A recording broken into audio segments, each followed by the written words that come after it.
Hi friends, இன்றைக்கி மகாகந்த சஷ்டியின் நிறைவு நாள் 7ஆம் நாள். திருக்கல்யாண நிகழ்வு எல்லா கோவில்கள்லையும் ரொம்ப விமர்சையாக சூப்பராக கிராண்டாகவே பண்ணுவாங்க. கல்யாணத்துக்கு போயிட்டு அக்ஷதை தூவி மொழி வச்சுட்டு அதுக்கப்புறம் கல்யாண விருந்து சாப்பிட்டுட்டு நம்ம வரும்படி இருக்கும்.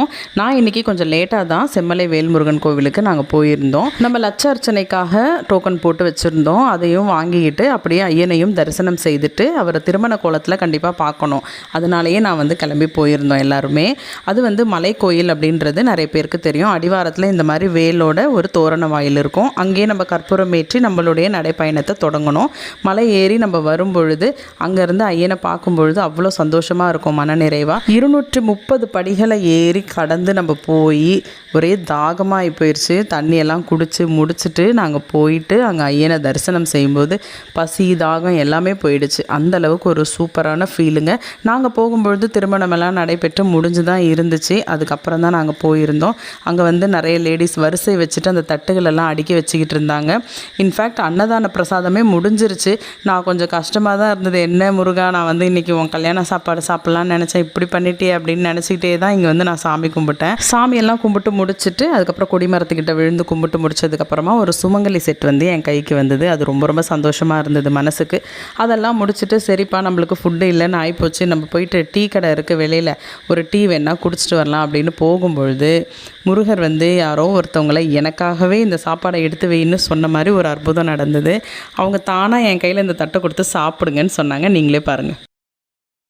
டீ வேற போட சொன்னேன். நீங்க சாப்பிடுங்கப்பா.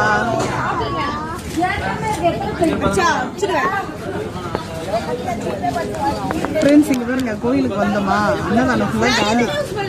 எனக்கு இங்கே டீ கடையில் இருக்கவங்க இந்தாங்க சாப்பிடுங்கன்னு தானாக கொடுத்தாங்க. அதை நான் இப்போ சாப்பிட போகிறேன். ரொம்ப சந்தோஷம் இருக்கு. வேல் முருகனுக்கு ரோகரா ரோகரா ரோகரா.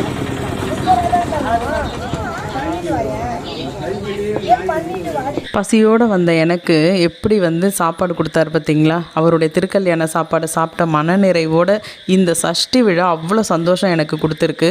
இன்றைக்கி வீட்டுக்கு என்னுடைய கணவர் கையால் அவர் சுவாமியை வழிபாடு பண்ண சொல்லிவிட்டு அதுக்கப்புறம் தீபதூபம் காமிக்க வச்சுட்டு நிறைவாக இன்றைக்கி அந்த விளக்கு அதுக்கப்புறம் முருகருடைய படங்கள் எல்லாத்தையுமே இன்றைக்கே எடுத்து பூஜை ரூமில் வச்சாச்சு. அவரை வச்சு வழிபாடு பண்ண அந்த இடம் காலியாக இருக்கும்போது என்னமோ மனசுக்கு ஒரு கஷ்டமாக இருந்தது. எனக்கு கண்ணை கலங்குற அளவுக்கு ஒரு மாதிரி இருந்தது. எனிவே நம்ம வருஷம் இந்த மாதிரி தான் செய்யணுன்ட்டு நானும் என் ஃபேமிலி மெம்பர்ஸும் பேசிக்கிட்டோம். இதெல்லாம் கோவிலில் கொடுத்து அமைச்சிருந்த சீர் தான், லட்டு, அதுக்கப்புறம் குங்குமம், சுமங்கலி செட்டு இதெல்லாம் போட்டு ஒரு வாழைப்பழம் போட்டு அந்த பையில் கொடுத்து அமைச்சிருந்தாங்க. வீடியோ பிடிச்சிருந்தா லைக் பண்ணுங்கள் ஃப்ரெண்ட்ஸ். பாய்.